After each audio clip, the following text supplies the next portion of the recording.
Y bueno, inversionistas, parece que ya estamos en vivo en Facebook y en YouTube. Y el día de hoy realmente estoy súper emocionado, súper contento, porque tenemos un invitado de alto calibre, un invitado muy especial, Luis Harvey. Él es un charque inversionista muy reconocido en México, que ya tiene más de 26 años de experiencia y fundó uno de los fondos de inversión de capital privado más grandes y sobre todo rentables de todo México, administrando en la historia del fondo más de 1.000 millones de dólares, 1.000 millones de dólares que fueron inyectados en alrededor de 18 empresas o un poco más. Si no lo han seguido, síganlo. Está en Instagram, Facebook, Twitter y LinkedIn como Luis Harvey M, todo pegado. Y en YouTube aparece como Luis Harvey. Luis, ¿cómo estás? Hola, mucho gusto por estar con ustedes. Estamos bien contentos de tenerte aquí y la verdad es que Qué tenemos bueno, gracias. muchísimas preguntas, Luis. La idea de este evento es simplemente tener una charla para que nos cuentes sobre ti, sobre tu historia, tu experiencia profesional, tu trayectoria académica. Entonces, ¿qué te parece si empezamos por ahí? ¿Qué tal si nos das una breve introducción de quién es Luis Harvey? Mira, pues yo fui al colegio alemán de chavo, salí de prepa, luego me fui a estudiar al ITAM, estudié economía, luego me fui a la Universidad de Texas, hice una maestría en finanzas y después regresé a México y empecé a trabajar en temas. La verdad es que al principio mi primera chamba fue en Peñoles y yo trabajaba manejando la posición de derivados de futuros y de opciones de oro y plata que tenía Peñoles, ¿no? Grupo Industrial Peñoles. Y después de eso me fui operadora de bolsa, una casa de bolsa que más adelante se convirtió en, que la adquirió Banca Serfín. Uh, eh, y de ahí, al final del día, acabé trabajando en un momento dado en una empresa que llevaba un buen amigo mío que se llama José Antonio Cañedo, que actuábamos como banqueros de inversión y ayudamos a sacar a bolsa al Grupo Televisa en su momento. Eh, y después de eso yo lo que pasó es que me fui a trabajar al Grupo Bursátil Mexicano y lo que me dedicaba era a básicamente hacer operaciones de finanzas corporativas y a llevar a bolsa a empresas que querían levantar capital en los mercados públicos. Pero en aquella época, eso fue el año 92, 93, 94, llegaban muchas empresas que querían preparar, que querían ir a bolsa, pero no estaban preparadas porque pues, no tenían la contabilidad, no tenían la estructura corporativa adecuada, no tenían el gobierno corporativo adecuado, o sea, no estaban preparadas, ¿no? Entonces a muchas de las empresas les decíamos, ¿sabes qué? No, tienes que ir a arreglarte y recomponer tu estructura, tu contabilidad, todo. Y ya cuando tengas todo eso arreglado, regresas y sí, ya veamos qué hacer para llevarte a bolsa. Pero entonces en eso vino la crisis de 1994, el tequila crisis famoso. Y entonces yo salí de Grupo Bursátil Mexicano porque digo, con la crisis que vino, pues no vamos a sacar a bolsa ninguna empresa, quién sabe cuánto tiempo. Entonces me salí y fundé Nexus Capital como una boutique de banca de inversión. Y mis primeros clientes en su momento fueron muchas de esas empresas que nos habían buscado porque querían ir a bolsa y que no podían. Entonces nos dedicamos a ayudarlas a organizarse, a prepararlas, ¿no? A hacer la estructura, cambiar el gobierno corporativo, que tuvieran la contabilidad adecuada, etcétera, para luego buscarles capital. Entonces, esas empresas que empezamos a asesorar para reconfigurarlas, después empezamos a conseguirles capital y a muchas de ellas les conseguimos capital de terceros, ¿no? Para que siguieran creciendo. Hasta que un día dije, oye, pues estoy encontrando las empresas, las estoy arreglando y les estoy buscando capital, pues mejor me consigo yo mi propio capital y empiezo, y hago lo mismo, pero el capital que le metamos a las empresas, pues que sea nuestro, ¿no? Entonces, en el año de 1988 levantamos el primer fondo, que fue un año medio complicado porque fue el año que quebró Rusia y el año que quebró Brasil. Entonces queríamos levantar un fondo de 100 millones de dólares en su momento, y levantamos 70 nada más, pero fuimos el único fondo que se levantó ese año para México. Eh, había un par de fondos que se habían levantado un par de años anteriores, pero eran fondos extranjeros. Y bueno, empezamos con ese fondo, nos fue muy bien, y luego ya para 2001 levantamos otro fondo, ahí levantamos como 170 millones de dólares, si no me equivoco, y también nos fue muy bien, y luego ya seguimos levantando dinero, y luego van pasando los años y vas levantando fondos y haciendo cosas, ¿no? Y luego ya después de 20 años más o menos de estar con Nexus Capital, un día dije, ¿sabes qué? Ya le tengo que hacer un cambio, tengo que empezar a hacer cosas diferentes. Y vendí mi parte en Nexus Capital y fundé Harvey Partners Company. Y en Harvey Partners hago lo mismo, pero lo hago con mi dinero y con el dinero de amigos, principalmente, ¿no? No es un fondo estructurado como los anteriores, es un fondo más como de amigos, que vemos oportunidades de inversión y invertimos en empresas como un club de amigos, y hacemos una serie de cosas parecidas a las que hacíamos antes, pero con montos menores, pero muy divertido igual. Entonces, básicamente, pues, nos lo hemos pasado invirtiendo en empresas mexicanas los últimos 20 años y tantos años. Wow, o sea, tú realmente eres financiero, ahora sí que de nacimiento, tu trayectoria desde académico, todo fue de finanzas, finanzas. ¿Tú Pero qué no visión? tanto, porque cuando te metes en una empresa, tienes que hacer que las cosas funcionen. Entonces tienes que ver de operaciones y en los diferentes campos en los que estés metido tienes que ver que las cosas sucedan, ¿no? Y tienes que ver que haya el producto adecuado, que haya la mercadotecnia adecuada, que haya la producción adecuada. O sea, cuando te vuelves socio, pues tienes que fijarte en todo, no solo en las finanzas, ¿no? Las finanzas es una parte, pero tienes que hacer que todo lo demás jale, ¿no? Entonces, en ese sentido, es lo que le llaman emprendedurismo, ¿no? O sea, tienes que estar metido en todo, ¿no? Para que hacer que jale, ¿no? Claro. Oye, Luis, ¿y tú qué visión tenías cuando eras joven? Me causa mucha curiosidad. Tú dijiste, yo algún día voy a levantar $1,000,000,000 en mi propio fondo, ¿o cómo fue que te fuiste enfocando a eso? ¿Te gustaban las finanzas? No, ¿Estudiaste eso? ¿Pero cómo yo, fue? yo, yo cuando estaba chavo veía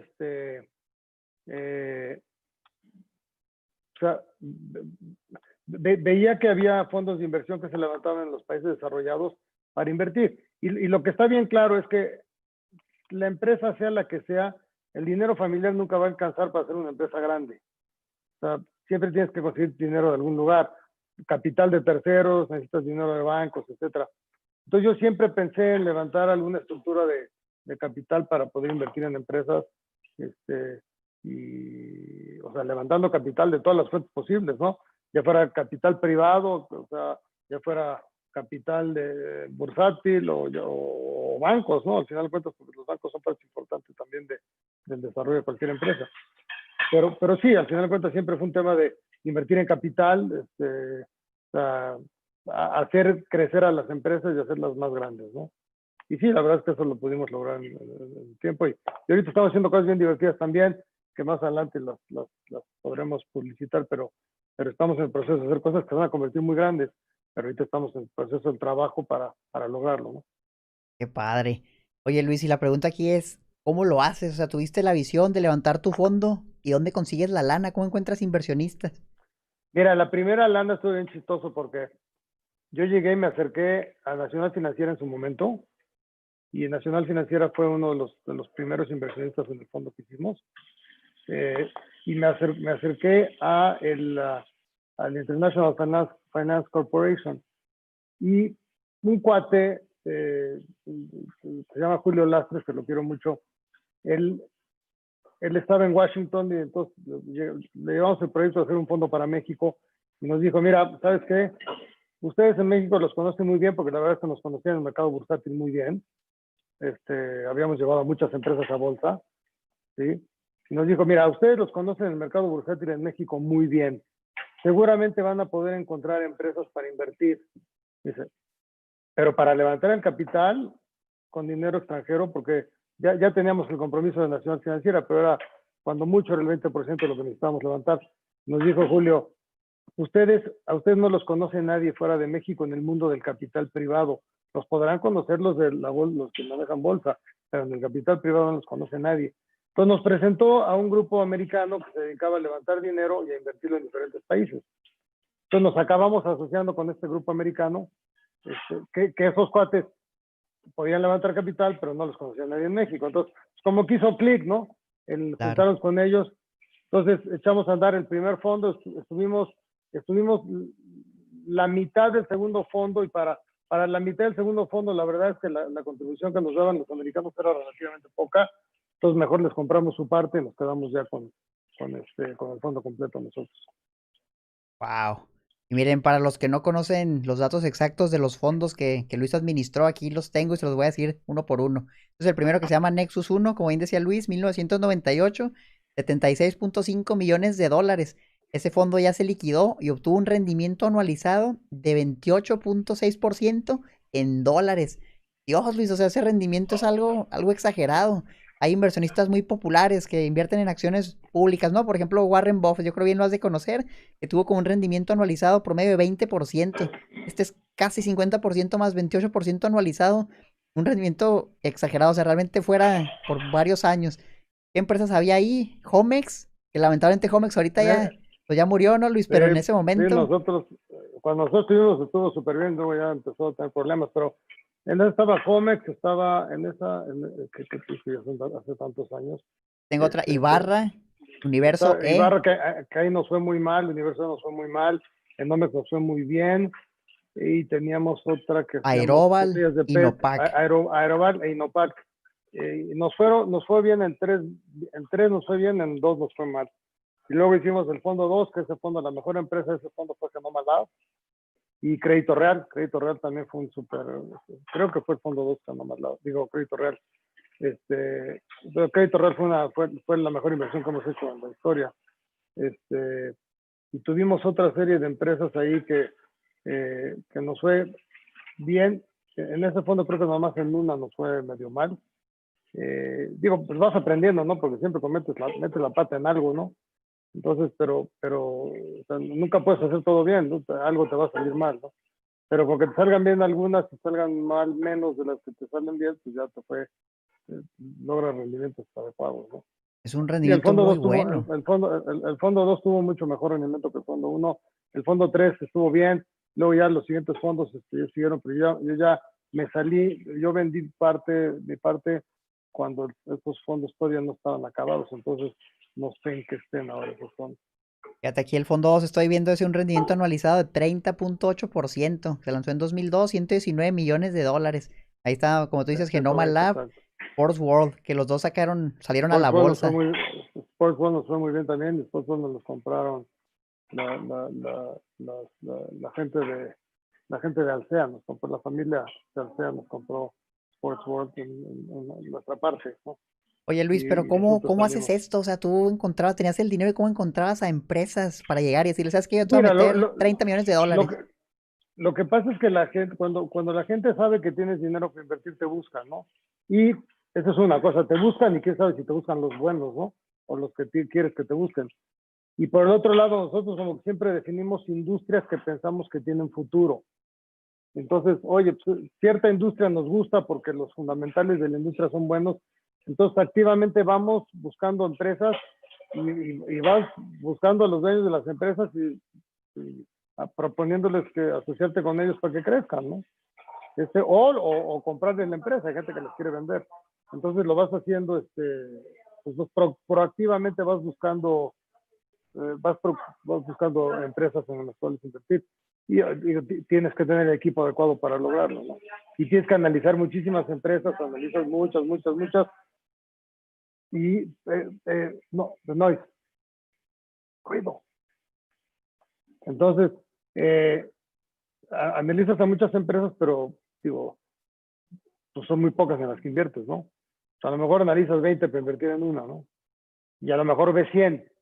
De esas 100, a 20 sí les dedicas tiempo para analizarlas y luego a lo mejor después de analizarlas y ver y todo, pues te acaban gustando 5, pero luego a lo mejor con 4 no te pones de acuerdo con los dueños. Entonces, tienes que ver muchas, entonces tienes que dedicar mucho tiempo a estar analizando y estás analizando empresas en muchísimas industrias diferentes y mal que bien vas aprendiendo de cada industria, ¿no? Oye Luis, Eh, ¿y ese tipo de análisis que tú mencionas es meramente fundamental o qué es lo que investigabas en las empresas? Aparte de ver sus números, ¿en qué te ves, fijabas? ves, ves el fundamental de la empresa, cómo está, ves la estructura, ves la competencia, quiénes están, ves lo que pasa en otros países del mundo con esas empresas, cómo les van, qué perspectivas tienen. Y luego la otra parte que es la más importante es que ahora los socios, ves que las personas son buenas, ¿no? Porque digo, porque no te asocias con empresas, te asocias con personas, ¿no? Entonces tienes que ver si hay química con los socios de la empresa, si son gente capacitada, si son gente que está dispuesta a hacer los cambios que hay que hacer para que una empresa así funcione, si tienen a 4 hermanos trabajando en la empresa y no son los adecuados para trabajar en la empresa, hay que quitarlos. Entonces, o sea, hay un montón de cosas que tienes que negociar para poder llegar a algo. Entonces, por eso ves muchas empresas y acabas invirtiendo en pocas, ¿no? Y aunque inviertas en pocas, eso no te garantiza que no metas la pata y pierdas dinero en alguna, ¿no? Aquí hay unos datos del fondo Nexus 3 que estuvo en 2007, 146 millones de dólares. Empresas como Olap, Crédito Real, que es la que mencionabas que les fue muy bien. Harmon Hall, también bien popular. Grupo Hotelero Santa Fe, otra enorme. Crédito salió a la bolsa. Entonces, Sí, Grupo Hotelero también está en bolsa. también está en bolsa. Oye Luis, entonces mencionabas que no es solo la parte financiera, sino que tienes que meter a las operaciones. Por lo que me Sí, tienes que cuentas, ver todo. ustedes adquirían entonces posiciones mayoritarias en la empresa para poder controlarla. En algunas sí, ¿no? En muchas tuvimos posiciones minoritarias, pero hacíamos contratos que nos dieran eh, o sea, potencial para decidir muchas cosas o para evitar cosas que no nos gustaban, ¿no? O sea, teníamos que tener un poder de voto grande, aunque tuviéramos una posición accionaria que no fuera mayoritaria, ¿no? Ok, entonces se metían al consejo. Para poder hacer que sí se usan las cosas, ¿no? No, Claro. te metes a los consejos y estás en el comité ejecutivo y estás todas las semanas con las empresas viendo qué pasa. O sea, tienes que estar muy metido, porque si no, si te vas a enterar una vez al mes en lo que pasa con la empresa, te va a ir muy mal, ¿no? Ok. Tienes que estar metido todos los días. Oye Luis, si ustedes metían empleados o eran meramente posiciones directivas o entraron ustedes a supervisar todo por encima, ¿cómo lo hacían? Nosotros nos metíamos en todos los comités que se hacen, en comités semanales, ejecutivos, comités operativos, pero luego también, en conjunto con los dueños de las empresas, contratas gente, ¿no? Buscas a la mejor gente posible para que ubique, para que tome los diferentes, las posiciones en la compañía. Y pues hay que contratar a la mejor gente posible para que las cosas funcionen, ¿no? Interesante. Y lo que te quisiera preguntar es, ¿cómo aprendiste todo eso? O sea, aparte de todo lo financiero, la operación de cada negocio es un mundo distinto. ¿Cómo aprendes a hacer eso, Luis? Pues tienes que ir aprendiendo y muchas veces cuando estás analizando una empresa a la que sí le quieres meter dinero, contratas consultores expertos en el tema, pues que analicen la empresa, que te ayuden a analizarla y pues cuando estás viendo con ellos el análisis que se hace de las empresas, pues vas aprendiendo, ¿no? Vas aprendiendo, vas entendiendo cada vez más y vas aprendiendo cómo hacer las cosas, ¿no? Y vas aprendiendo y te van, digo, la gente que contratas que son expertos en esas industrias, pues te van diciendo qué no hacer, ¿no? O sea, cuáles son los errores comunes, para dónde sí deberías ir, para dónde no. Y siempre tienes que tener gente que te asesore, expertos en cada industria para tratar de cometer los menores errores posibles, ¿no? Oye, Luis, ¿y cuántas empresas en toda la historia de lo que llevas invirtiendo lograste sacar a bolsa? Sacamos Omex, Genoma, Crédito Real, Sports World y Grupo Hotelero, según recuerdo. En la Bolsa Y yo Mexicana creo de que somos, Valores. yo creo que somos los que más compañías han sacado a bolsa en México como grupo. No Después, manches. aparte de Carlos Slim, pues las de Carlos Slim todas son subsidiarias de Telmex, entonces no, eso no cuenta, ¿no? Claro. Oye, y es que en la Bolsa Mexicana realmente hay pocas empresas, son menos de Hay pocas, 200. Entonces, debería haber más, debería haber debería más. haber más. Y tú sacaste un 3, 4% de todas las empresas que hay en la Bolsa Mexicana. Es algo impresionante. O sea, realmente, wow, y sí, debería haber más como tú dices. Esperemos, si todavía es de tu fondo con tus amigos, pues puedas, Luis, realmente, qué impresionante la trayectoria. Entonces, quisiera que nos contaras cómo escalas un fondo de nada a cientos de millones de dólares. Pues dándole resultados a los inversionistas porque cuando vuelves a ir a ver inversionistas para pedirles más lana, pues si les diste rendimientos te van a hacer caso, si no les diste rendimientos te van a mandar a volar. Entonces es con resultados, es la única manera, ¿no? O sea, porque tú llegas, acuérdate que la venta de un fondo de capital privado es muy difícil porque llegas con unos inversionistas que están viendo oportunidades en todo el mundo, ¿no? Entonces te comparan con todos. Pero aparte llegas y dices, oye, ¿sabes qué? Dame 10 millones de dólares para un fondo, te tienes que comprometer a 10 años y no te puedo decir en qué lo voy a invertir. Entonces, es una venta bien complicada, ¿no? Entonces, lo más difícil es las primeras veces, pero de ahí en adelante, si lo que invertiste no te fue bien, pues no te van a volver a dar dinero. Entonces tienes que estar,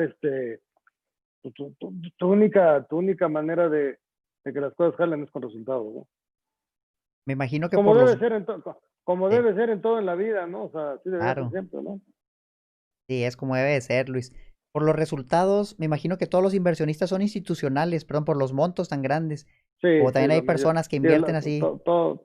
no, son institucionales, son fondos de pensiones, son aseguradoras, son universidades, son organismos, o sea, fondos soberanos o organismos de desarrollo gubernamental, ¿no? La mayoría. Mencionabas el horizonte de inversiones de unos 10 años. ¿Cuáles son las posibles salidas de estas inversiones? Pues la verdad es que cuando entras en una empresa de este tipo, tus salidas son, uno, que te recompre el mismo socio con el que entraste, que sucede relativamente pocas veces, que vendas la empresa, que se venda toda la empresa, que la saques a mercados públicos. Esas son básicamente las tres opciones más razonables, ¿no? O que te compre algún otro fondo tu parte, ¿no? O algún fondo o cualquier otro grupo te compre las acciones que tú tienes. Esas son las salidas que tienes, no hay muchas más. Veo. Oye, Luis, ¿y cuál es el secreto? ¿Cómo le haces para lograr esos rendimientos tan elevados? O sea, a pesar de que decías que había inversiones que no salían tan bien, se compensaban con las que salían mejor. ¿Cómo logras un rendimiento de 28%, 30% anualizado en un plazo tan largo de 10 años? No acaban siendo 10 años porque la vida promedio que tienes en una empresa debe ser como 5 a 7, ¿no? En ¿Ok? promedio, ¿no? Pero pues tienes que estar metido todos los días viendo lo que pasa, cómo pasa, qué hora pasa. Y tienes que tener otra ventaja que, como nosotros no necesariamente estamos metidos en la operación del día a día, podemos estar viendo lo que está pasando en el alrededor, ¿no? O sea, lo que está pasando en otros lados, qué está pasando con la economía, qué está pasando con los gobiernos en los diferentes países, qué está pasando con competidores en el mundo. Entonces, tú sí tienes más tiempo para estar analizando lo que pasa en todos lados que puedan afectar a la empresa, porque no necesariamente estás en el día a día de la operación, ¿no? Supervisas, pero no estás haciéndolo, ¿no? Entonces, pues, la manera de hacer que las cosas funcionen es tratando de aplicar las mejores prácticas, lo mejor que se ha hecho en tu país o en otros países, en esas industrias, tratar de aplicarlo a la empresa que tienes y ojalá funcione, ¿no? O sea, pero lo que sí ayuda mucho es ver los errores que hay gente que han cometido otras empresas en las mismas industrias en otros lugares, ¿no? Sí puedes ver errores cometidos y eso sí puedes evitarlos, ¿no? Eso no significa que no vas a meterte en un problema o vas a cometer un error tú, pero por lo menos estás viendo qué le pasó a otras personas y cómo evitarlo, ¿no? Y la otra cosa también que tenemos es, digo, para nosotros siempre ha sido muy importante ser muy cuidadosos con la deuda. Tienes que tener cierta deuda en las empresas, pero tiene que ser cierto monto de deuda. Si te pasas de tueste y le pones demasiada deuda a una empresa, pues vas a meterte tarde o temprano en problemas, ¿no? ¿Qué porcentaje consideras apropiado que una empresa tenga de deuda? Mira, depende de las industrias, ¿sí? Y depende de tu tipo de negocio. Cada cosa es diferente. Pero, híjole, no, yo creo que unas 3 veces utilidad operativa, 3, 4 veces ya se me hace mucho, ¿no? Nosotros nos sentíamos muy confortables con 2.5, 2 veces utilidad de operación. Ahí nos sentíamos confortables. Este, pero a veces hay industrias que te permiten 4 y 5, ¿no? Eh, pero hay que tener mucho cuidado siempre, ¿no? Oye, Luis, Aunque estén sí, bajas las sí, tasas, digo, ok, la deuda siempre es un tema, ¿no? peligrosa. Nos Sí. interesa mucho saber cómo puedes calcular el valor intrínseco de una empresa o la evaluación, cómo puedes evaluar una empresa. ¿Lo haces con base a las Mi- ventas, a las Mira, utilidades? ¿Cómo lo haces? normalmente lo haces a través de múltiplos, ¿no? De- en cada industria hay empresas en bolsa que cotizan en muchos países, ¿no? Pero si lo agarras en los mercados avanzados, ¿no? En la bolsa de Londres, en la bolsa de Hong Kong, en la bolsa de Estados Unidos. eh, para la empresa que se te ocurra va a haber un comparable en bolsa. Si no, sería rarísimo que no lo encuentres. Y eso te da una idea de múltiplos, ¿no? el múltiplo sobre utilidad de operación que tiene cada empresa, eso cotizan. Eso te da un rango, ¿no? Y luego, si tiene más o menos deuda, el múltiplo sube, baja. Si estás en un país subdesarrollado, en vez de un país desarrollado, pues el múltiplo pues, va a ser más bajo. Entonces, ahí pues vas jugando, haciendo el buen cubero, ¿no?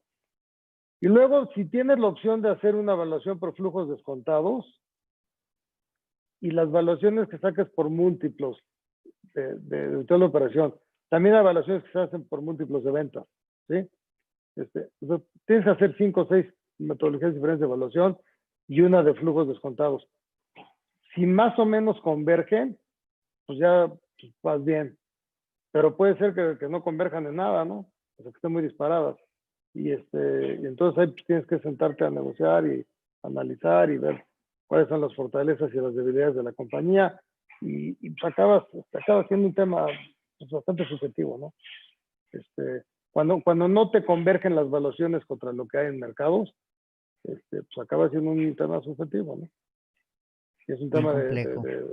es un tema de pues, cómo lo sientes, ¿no? O sea, tú a veces lo sientes bien, a veces lo sientes mal, ¿no? Y o te avientas o no te avientas, a lo mejor no lo haces porque no hay manera. Hay transacciones que no vas a cerrar porque no puedes darle un valor, ¿no? Eso sucede y sucede bastante. Ya veo. Oye, Luis, háblanos un poquito ahora de Shark Tank. ¿En cuántas temporadas has aparecido? Yo estuve en 2 temporadas, y bien, muy divertido, la verdad que es un programa a todo dar. Es un programa que yo creo que hay bien pocos programas que además de ser entretenidos, sean educativos en la televisión. Por eso tiene el rating que tiene. Entonces, la verdad es que yo creo que es una buena cosa. A la gente que quiere hacer empresas, pues, es una escuelita divertida en la tele, que le enseña a la gente lo que le van a preguntar cuando quieran pedir dinero para su empresa. Eso es lo que le van a preguntar, pues vayan con quien vayan, es lo que les van a decir. Entonces, yo creo que un cuate que quiera levantar dinero, pues tiene que ver esos programas de Shark Tank para darse una idea más o menos, digo, esto es muy rápido, ¿no? O sea, pero se va a dar una idea de a lo que se va a enfrentar cuando vaya a pedirle dinero a alguien para su empresa, ¿no? Entonces yo creo que en ese sentido es un programa muy educativo. Los cuates de Sony lo han hecho bien. Y bueno, yo creo que yo me divertí mucho. O sea, a lo mejor me llevan en otras temporadas, no sé, vamos a ver. Pero yo, entiendo que ahorita quieren poner más mujeres porque es testigo de las mujeres y pues, está bien. Ya veremos qué pasa en el futuro, ¿no? Oye, Luis, ¿y cómo fue que llegaste ahí? ¿Te contactaron? ¿Tú los contactaste? Cuando, ¿Cómo entraste a Shark Tank? cuando Jorge Vergara decidió salirse, porque él decidió por su cuenta, yo no sé si Jorge en ese momento ya sabía que estaba enfermo. Rodrigo Herrera, que el de Genoma, pues que somos cuates, digo, fuimos socios, etcétera. Él me recomendó ahí con los de Sony. Por eso llegué.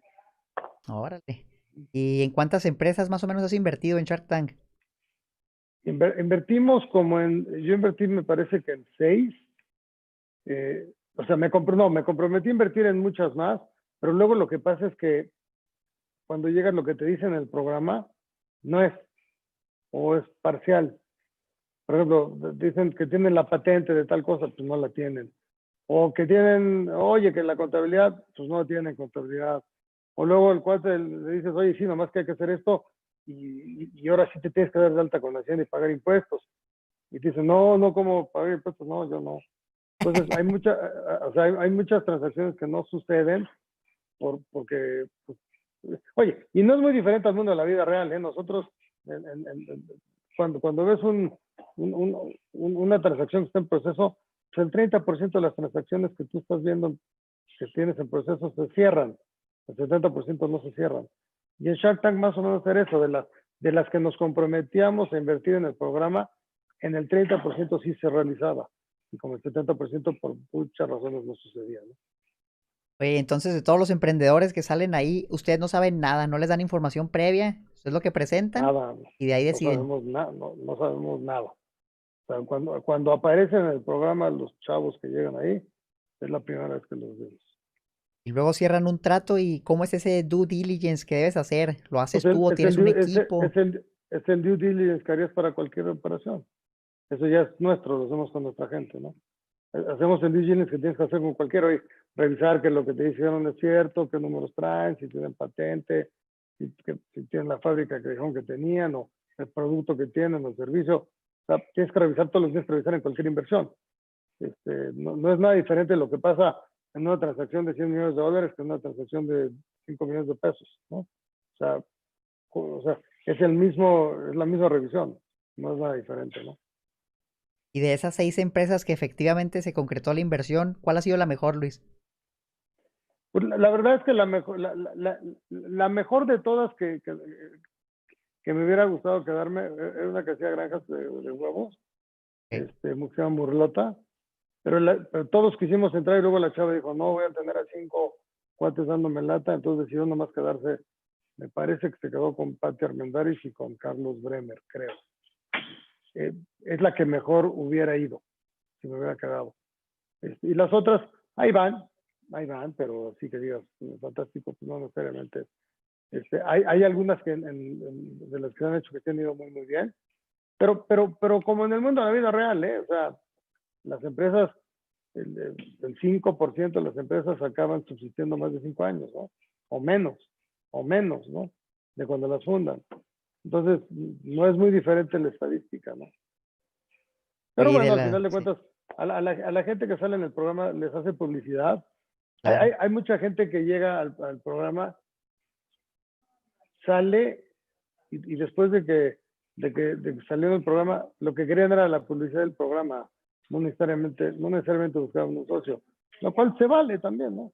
Y a lo mejor ya no se cierra la inversión, pero el cuate ya consiguió la publicidad que quería tener para su negocio, ¿no? Claro. ¿Y de esas 6 en las que invertiste, hay alguna que ya desapareció, que ya quebró? Bueno, sí, una que me gustaba mucho, que era una hamburguesas, el cuate se llamaba Hamburguesas Memorables. El Ah, cuate sí de la vi, la cómo no. compañía, el cuate de la compañía pues no tenía la patente, pues había tenido una pareja que le quitó la patente, los locales, y era buena, a mí me gustaba mucho, y pues ni modo, ya tronó. Varias truenan, pues, es muy común, como pasa en todos los días en los negocios, Oye, ¿y qué no es muy diferente. rendimientos te puede esperar, Luis, en una inversión de ese tipo, en algún startup o en alguna pyme, con un horizonte de inversión largo? ¿Qué rendimientos anualizados puedes esperar si sale bien, si las cosas salen bien? No, pues te puede ir fenomenal, ¿no? Son Si la múltiplos cosa ya. sale bien, sí, te va a estar dando múltiplos muy grandes, sobre todo si estás desde el principio. Pero pero cualquier cosa que hagas van a requerir rondas de capital en el tiempo, ¿no? O sea, es muy difícil que una empresa eh, que le invierta en toda la primera, sobre todo, a ver, es que en las empresas siempre requieren capital y por 2 razones. A ver, las únicas empresas que no requieren capital son las que tienen operaciones mediocres, ¿sí? Porque las que les va muy bien van a necesitar más capital para crecer y la que les va muy mal van a necesitar capital para aguantar hasta que quiebran. Las que les va ahí del montón pues pueden sobrevivir sin capital, pero no van a crecer, ¿no? Entonces, las empresas, por razones buenas o por razones malas, siempre van a necesitar capital y van a necesitar rondas consecutivas de capital. Entonces, hay que ser cuidadoso en cómo se levanta ese capital. Luis, en cuanto a la política de dividendos de las empresas, ¿tú qué recomiendas o con base a tu experiencia, cómo se maneja? ¿Qué es un porcentaje sano de las utilidades que puede salir en dividendos? Así que para los dueños, ¿no? Mira, yo te lo voy a poner bien fácil. Yo no lo veo como un porcentaje. A mí dame un plan de negocios y dime, para cumplir el plan de negocios del año siguiente, ¿cuánto dinero necesitamos? Si nos sobra de lo que se ganó el año anterior, repártelo, pero garantiza el plan de negocios de crecimiento que tienes contemplado para el siguiente año. Así de simple. Y así Bien, como nosotros siempre lo pusimos en las empresas, ¿eh? A mí dame lo que necesito para cumplir con mi plan de negocio y con mi plan de crecimiento.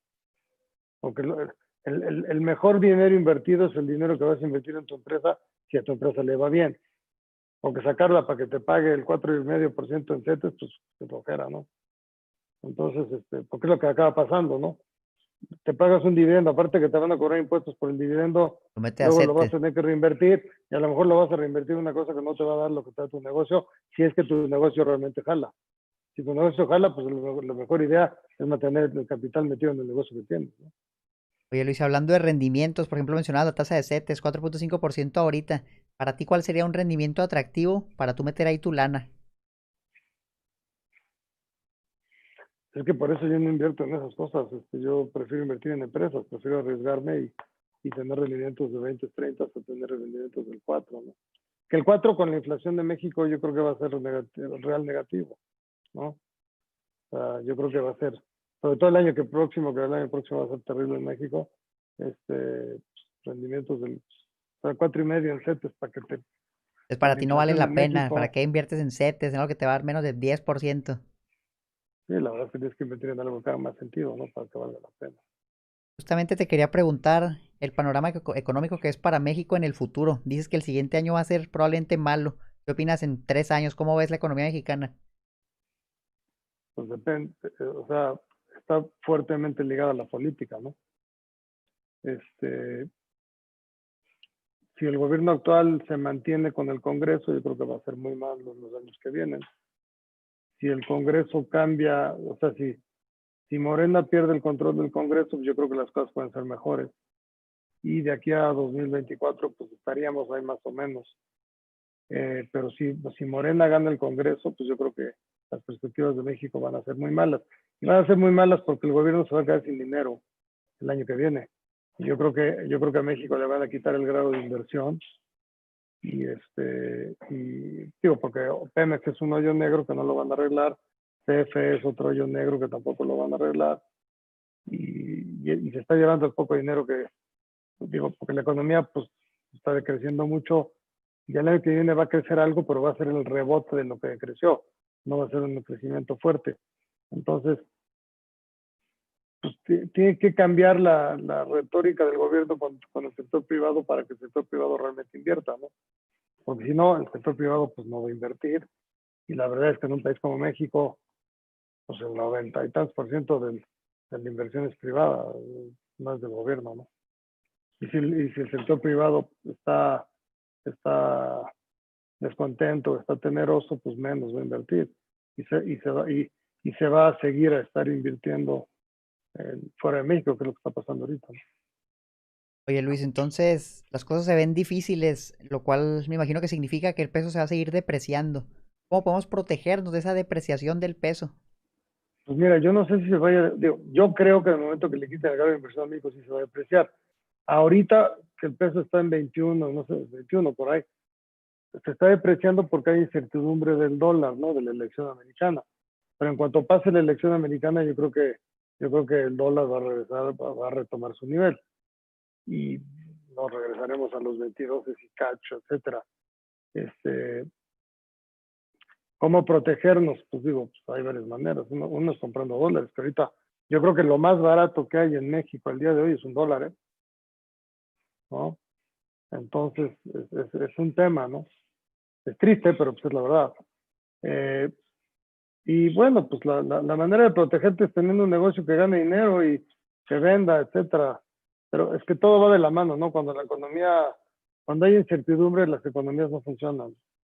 Entonces, el momento que se quitara la incertidumbre, seguramente las cosas cambiarían, pero yo creo que en este momento eh, la incertidumbre en México con la elección de 21 se va a poner peor.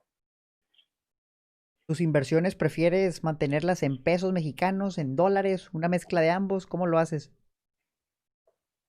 Yo la verdad es que prefiero tenerlas en dólares, pero pues, hay cosas en las que inviertes en México que pues, tienen que estar en pesos, ¿no?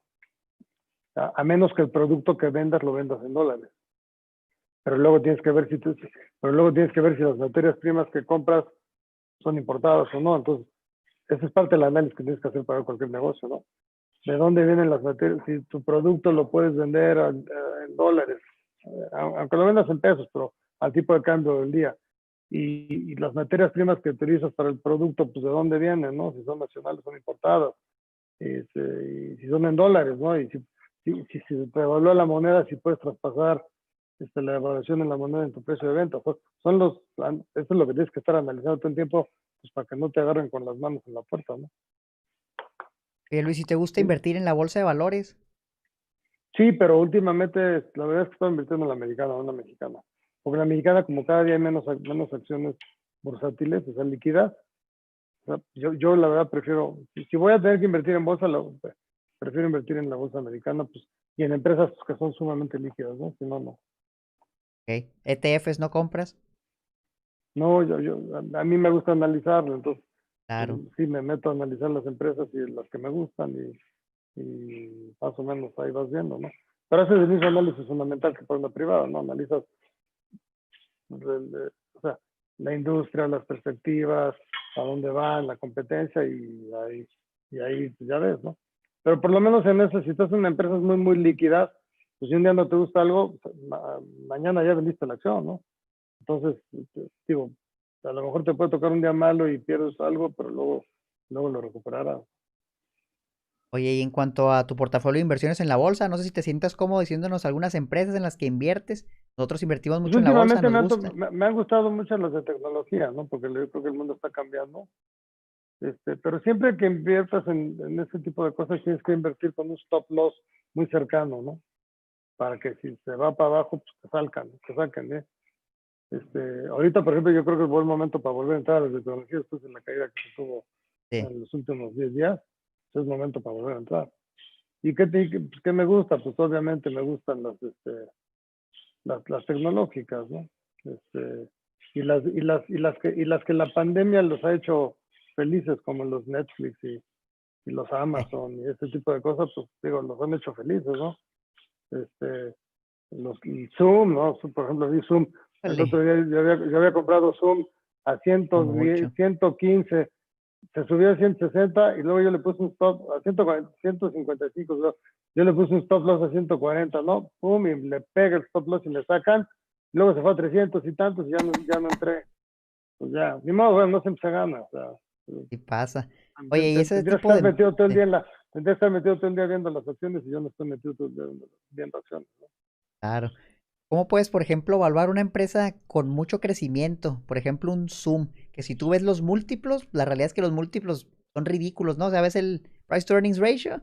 Entonces, por ejemplo, el de Shopify es como de 1000. ¿Cómo puedo evaluar algo así, Luis? Esa Shopify me encanta, ¿eh? Eso es otra Sí, que me se ve encanta, muy pero, bien.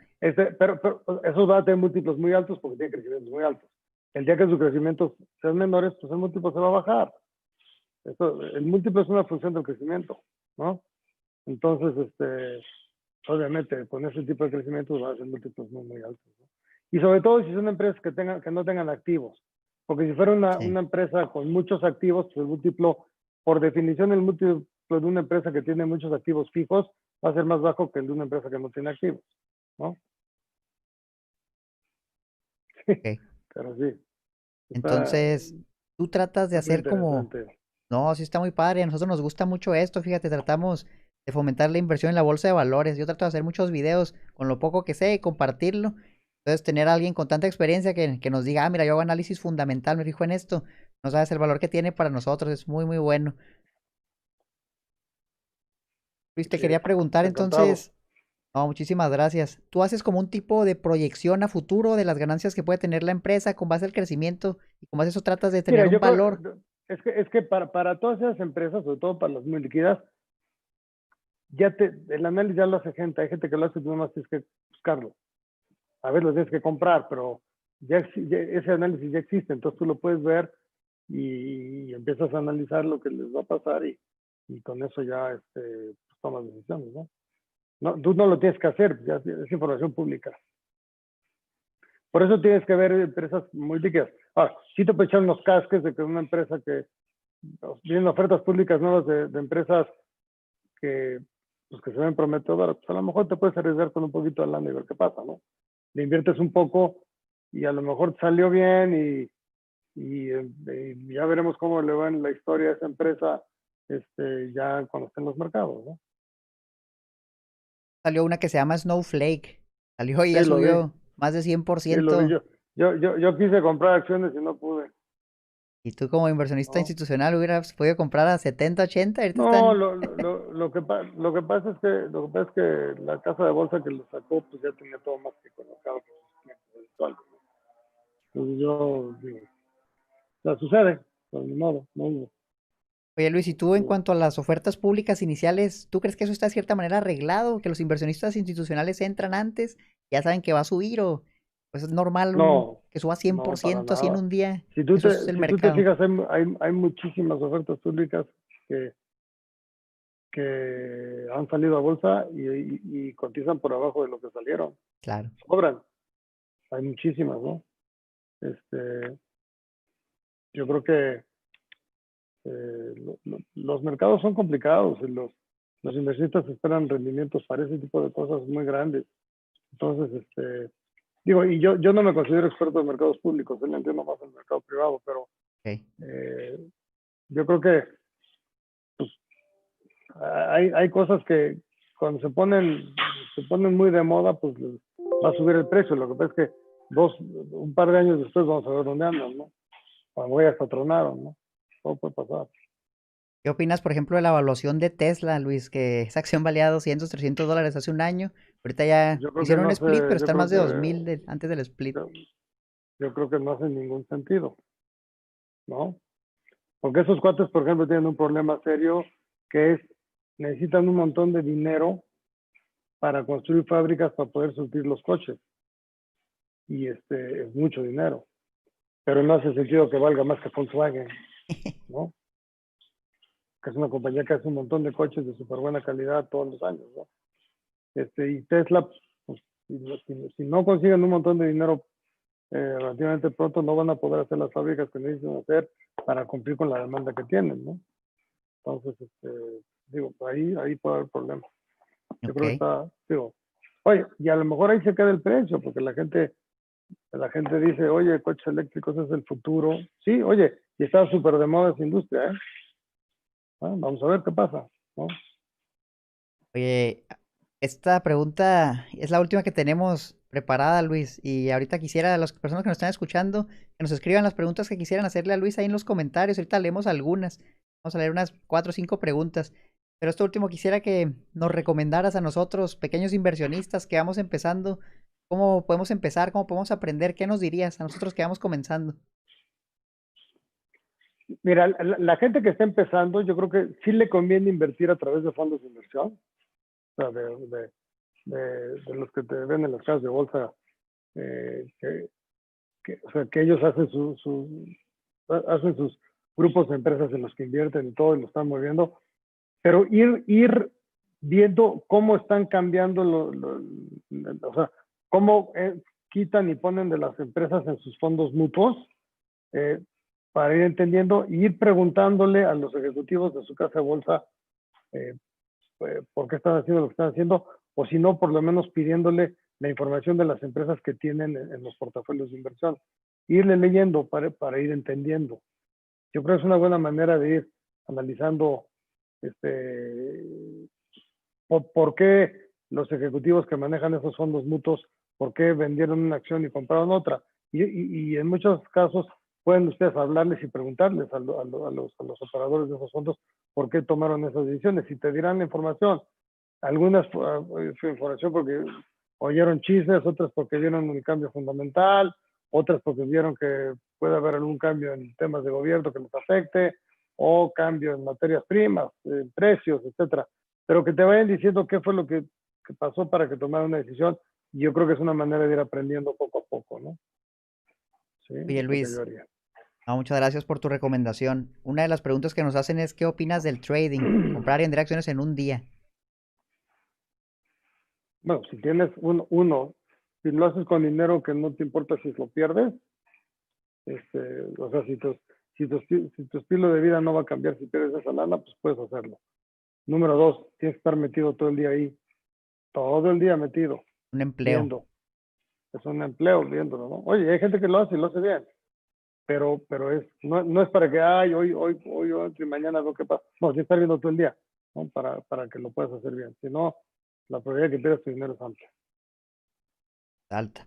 Oye, nos pregunta Gustavo Paredes, ¿dónde consultas la información para hacer el análisis fundamental? ¿Qué portales usas o dónde la sacas? Hay servicios de información de Capital IQ, Bloomberg, hay muchas compañías, y luego en las casas de bolsa también, desde muchas empresas tienen información que se publica. O también te puedes ir a ver los reportes que publican trimestrales las empresas en bolsa gratis. Te metes a la página de cualquier bolsa del mundo y buscas reportes trimestrales o quarterly reports, y esa información, o sea, es histórica, pero te da información de la empresa. La información futura, esa la tienes que buscar y puedes llegar a conseguir cosas, pero normalmente tienes que pagar o estar suscrito a un servicio que te dé acceso a eso, ¿no? Que no son tan caros, ¿eh? ¿Cuánto andan? Hay servicios. Pues depende, pero hay cosas que te cuestan $10 al mes, ¿eh? O sea, Bien para, baratos, para tener, para tener información. Entonces, está bien.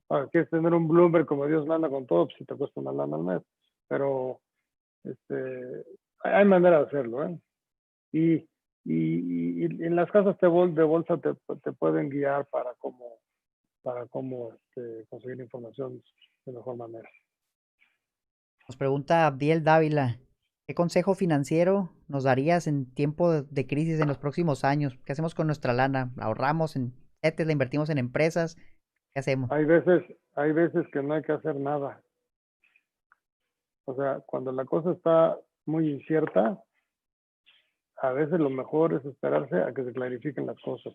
Si a mí me dices, oye, tú te meterías a un proyecto nuevo, yo de aquí a la elección de 2021, creo que no hay que hacer nada. Porque aquí todo puede cambiar para bien o para mal. Entonces, pues, yo me esperaría. A menos que tengas un super macro proyecto que tenga unas probabilidades de éxito altísimas. O sea, si tú tienes una empresa común que hay más o menos y 50-50 de que te vaya bien o que te vaya mal, yo me esperaba a que las cosas se clarificaran, porque las cosas están mal económicamente con la pandemia, pero yo creo que en un país como México la política influye mucho. Si me dijeras, oye, estamos hablando de Alemania o de Japón o de Estados Unidos, pues la economía y la política, a la economía no le pasa gran cosa con la política, pero en nuestros países latinoamericanos, y particularmente en México, la política es de vida o muerte. O sea, los cambios que pueden haber por la política son increíbles. Entonces, hay veces que no hay que hacer nada. ¿Qué opinas sobre inversiones en metales como la plata y el oro? Pues yo creo que están caros ahorita, ¿no? Históricos. Yo creo que están caros. Yo creo que yo no creo que sea el momento para entrarles a menos que hubiera una corrección. Por aquí nos están preguntando si vas a volver a Shark Tank. Es que no depende de mí. Si me invitan a regresar, yo con mucho gusto regreso, pero eso depende de ellos, ¿no? Me encantaría porque es súper divertido. Padre. ¿Qué le dirías, por ejemplo, a un joven? A lo mejor nos está escuchando un joven que apenas va a salir de la preparatoria y quiere ver qué hacer con su vida, si se mete a emprender, se mete a estudiar una carrera, busca hacerse Yo creo que inversionista, ¿qué ahorita, haría? yo creo que ahorita, en los próximos par de años, mejor prepárense, estudien, porque está muy incierto el tema en México. Entonces, o a menos que te sobre la lana, que no pasa nada si la pierdes, estudiar es bueno, prepararse para conseguirse un buen empleo o para ahorrar para en el futuro hacer algún emprendimiento cuando la situación económica y política se clarifica en México. Luis, de todos los años que tienes de experiencia invirtiendo, ¿cuál dirías tú que ha sido tu mejor inversión, la que más lana te ha dado? Claro, fue Genoma Lab en su momento, sí, Genoma. Clarísimo. ¿Lo sacaron a la bolsa? ¿Fue cuando se concretó ese rendimiento o cuándo fue? No, nosotros nos quedamos en la empresa como otros 3 o 4 años después de que salió a bolsa y creció Ok, muchísimo en bolsa.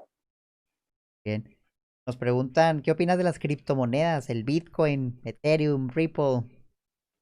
Yo creo que dentro de no mucho tiempo, los bancos centrales, el Banco Central Europeo, el Fed americano y el Banco Central de China, cada uno va a sacar su propia criptomoneda. Y el día que eso suceda, se van a morir las criptomonedas existentes. Yo creo que no lo han sacado porque están muy preocupados por el tema económico y sanitario global, o sea, por la recesión que se dio ahorita con toda la pandemia. Pero yo creo que relativamente pronto van a acabar emitiendo sus propias criptomonedas, que esas criptomonedas sí van a tener un fundamento, sí van a tener un respaldo, porque las criptomonedas actuales no tienen ningún respaldo. Entonces, el momento que eso suceda, pues las criptomonedas existentes se van a abandonar, yo creo. Pero mira, todo puede pasar y uno Si supiéramos siempre lo que va a pasar, seríamos muy ricos, ¿no? Pero usted es muy rico, Luis, ya lo logró, usted sí sabe qué va a pasar. Pues sí, pero Oiga, todo el mundo quiere que todo te vaya bien y no se sale bien las cosas, claro. ¿no? ¿Qué Pero yo opinas sí creo que de? las criptomonedas van a tener el rato que aparezca un banco soberano emitiendo una criptomoneda, va a haber una corrida terrible de las criptomonedas existentes a una con respaldo. Oye, Luis, perdón, y respecto a las inversiones en fibras, ¿qué opinas? Sí, pues, como es una acción, yo creo que los bienes raíces en México, si me dices a mí ahorita, yo creo que las fibras en México van a sufrir porque el mercado inmobiliario en México va a sufrir. El mercado inmobiliario de oficinas ahorita con la pandemia, pues ya se lo llevó la fregada, o sea, va a ser muy difícil, va a haber una cantidad de oficinas vacías increíbles.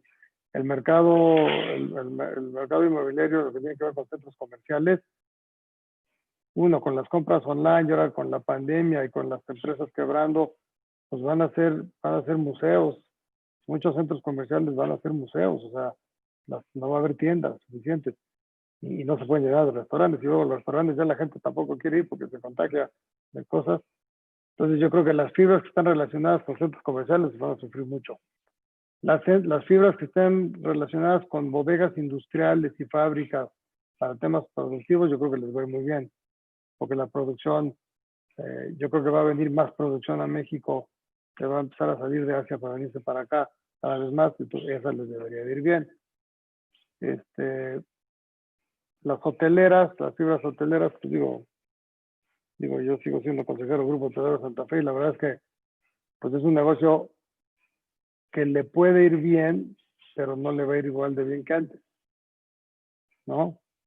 Entonces, las perspectivas, pues puede que no sean tan malas, pero muy buenas no van a ser.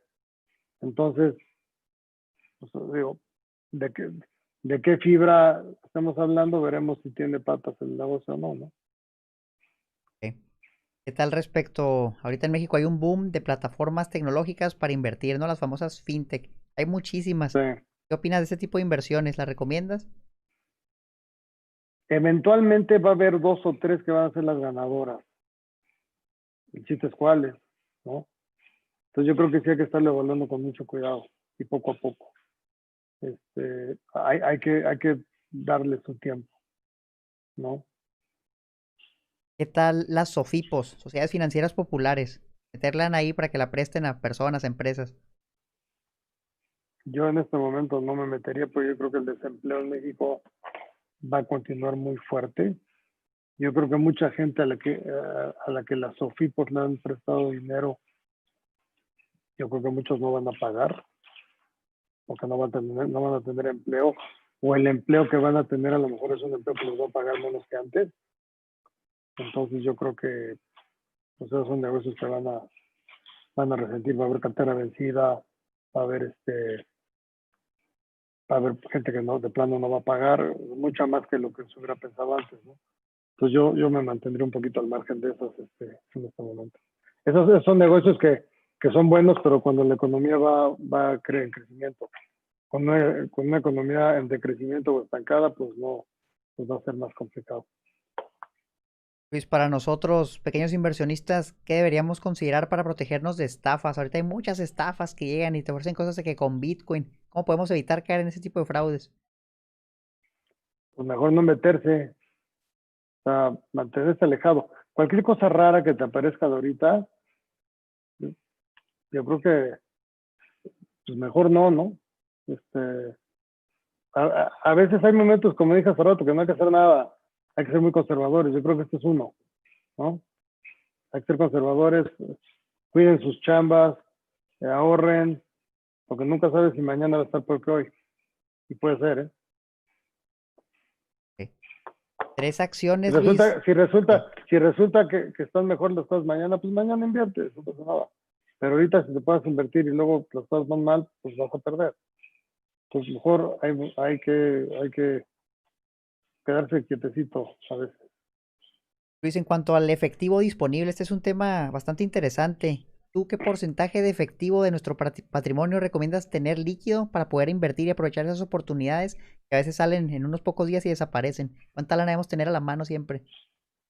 Yo creo que tienes que tener algo, pero es que no tiene que estar, o sea, es que la definición de líquido no es que esté en efectivo, lo puedes tener en CETES, ¿no? O lo puedes tener en Treasury Bills, o lo puedes tener en un fondo, en un fondo mutuo de acciones que, mañana, que si quieres tu dinero mañana venden y está tu dinero en 24 horas.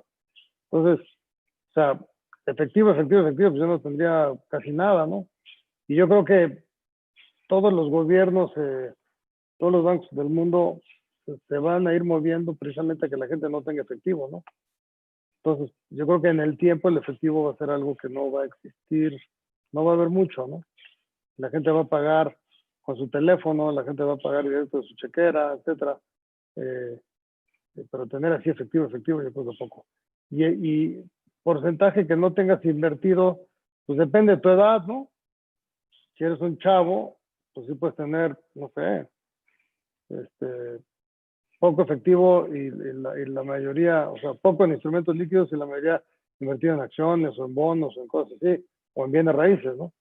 Pero mientras más grande eres, pues tiene que ser más conservadora tu toma de decisiones, ¿no? Entonces, si eres chavo, te puedes arriesgar y si pierdes, pues lo puedes recuperar. Si eres una persona mayor, pues no te puedes arriesgar a perder lo que tienes porque no vas a tener tiempo para recuperarlo, ¿no? Entonces, es un tema de edad y riesgo que tomas, ¿no? Pero de que tienes que tomar algo de riesgo todo el tiempo, sí. O sea, entonces, y tienes que dar algo de efectivo para oportunidades que se presenten, pero hay muchas maneras de tener las cosas sin que estén en efectivo, ¿no? Luis, ¿y algún libro que te haya servido para entrar al mundo de las inversiones, del Mira, emprendimiento? los de Warren Buffett siempre han sido buenos, porque, o sea, para gente como yo, ¿no?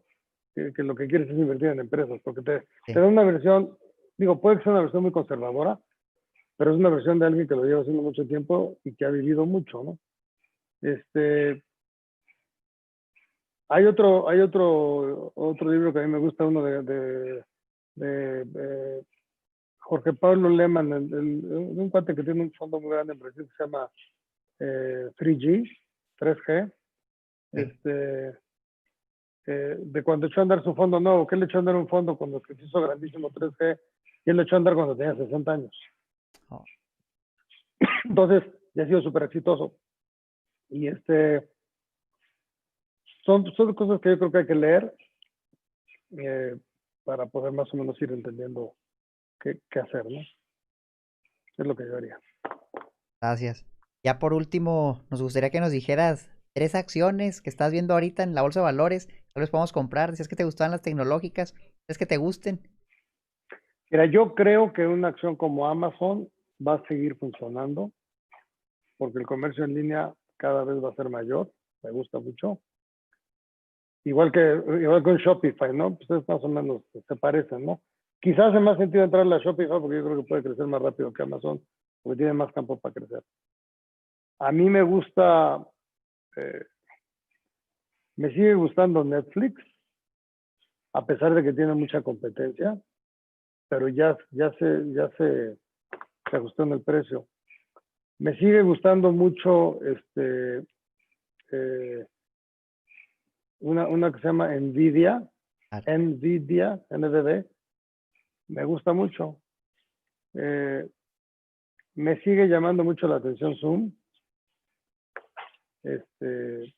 porque yo creo que tiene potencial, pues porque la gente se va a seguir, aunque regresamos al mundo normal, la gente va a seguir comunicándose con videoconferencias y cosas de este tipo. Ya la gente se dio cuenta que no tiene que estarse transportando todo el día para ver a otros y perdiendo el tiempo. Entonces, esas son algunas de las que me gustan mucho. Y luego, no sé, algunas de las acciones de las que te hacen para arreglos en tu casa, ¿no?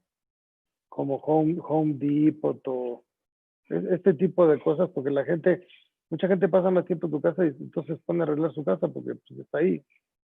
Y yo creo que esos son negocios que van a funcionar y en Estados Unidos van a funcionar muy bien. El sector Las del de, turismo, ¿qué opinas? Ahorita esas acciones que han sido muy no, castigadas, hoteles, yo no le, restaurantes. yo no le entraría.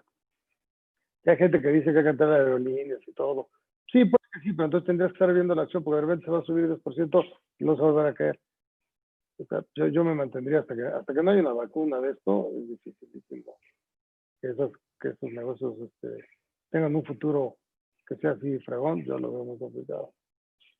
Las Sí. aerolíneas no me gustan nada, cruceros no me gustan nada, hotelería no me gusta nada. Digo, y puede que esté equivocado, ¿eh? A lo mejor, a ver, yo pensaba que Las Vegas no iba a jalar y está jalando todo dar, ¿no? Yo pensé que Las Vegas iba a ser un problema y resulta que está yendo otra vez todo. Entonces, digo, vamos a ver qué pasa, pero yo sí me metería a comercio electrónico, logística, ¿no? Todo lo que es logística, yo creo que es importante. Esas empresas van a seguir funcionando. Gracias, Luis. Ya por último, ¿qué le quisieras decir a las ahorita 900 personas que nos están viendo? Varios miles que nos van a ver después en las grabaciones. A ese a lo mejor inversionista que va comenzando, ese emprendedor que te escucha. ¿Qué le quieres decir, Luis? Que se prepare, que estudie mucho y que cuando quiere echar a andar un negocio, lo primero que tiene que hacer es analizar la industria en la que va a estar, pero completa, ¿eh? Y ver lo que pasa en México, en Estados Unidos, en Asia, en Europa, con la industria, quiénes son las compañías que están participando, cómo les va, va a haber públicas de todos lados, tienen que analizar la industria muy bien, tienen que analizar la competencia muy bien, y luego de su empresa en particular que quieran formar, tienen que encontrar las 4 o 5 variables que si se mueven en su contra pueden hacer que su negocio quiebre. ¿Qué son? Pues puede ser el tipo de cambio, puede ser el precio de una materia prima, puede ser la concentración de clientes, o sea, si tienes muchos clientes o tienes pocos, si le vendes a su consumidor final o si le vendes a intermediarios, si para producir lo que vas a hacer dependes de muchos proveedores o si uno te puede ahorcar. O sea, esas son las variables que tienen que tener perfectamente analizadas para ver si se mueven en tu contra, tener el plan definido de qué hacer para contrarrestar ese efecto. Si tienen eso, la probabilidad de que quiebres un negocio cuando lo echan a andar va a ser mucho más baja, porque ya van a estar preparados para poder reaccionar si las variables económicas o comerciales se les movieran en su contra. Pero eso lo tienen que tener analizado antes de empezar. Tienen que tener perfectamente analizado y entendido y estudiado. Y cuando vayan analizando esas variables y los vayan entendiendo, a lo mejor hasta deciden no hacer el negocio. Pero es preferible no hacer el negocio en Excel que después de meterle un montón de capital a un negocio, ¿no? Ahí lo tienen, inversionistas. Inversiones multimillonarias con Luis Harvey. Te agradezco mucho por tu tiempo, Luis. Realmente aportaste muchísimo valor. Estamos muy agradecidos por tomarte el tiempo de estar aquí, compartirnos tu experiencia, tu conocimiento. Nada, pues agradecerte. Muchas gracias, Luis, por estar aquí. Hombre, gracias a ustedes. Cuando quieran nos volvemos a juntar y platicamos. Y Va sería que va. bueno ver a gente que haga cosas que nos platique cómo les va. Y a ver si les sirvió de algo platicar. Vamos a ver. Próximamente ahí te invitaremos de nuevo, Luis, para que nos sigas compartiendo toda esa experiencia que tienes. Ahí lo tienen, Claro, con mucho inversionistas. gusto. También a los que se conectaron y se estuvieron viendo una hora, agradecerles mucho, desearles que pasen una buena noche. Nos vemos a la próxima. Acuérdense de seguir a Luis. Está en Facebook, Instagram, Twitter, LinkedIn como Luis Harvey M y en YouTube como Luis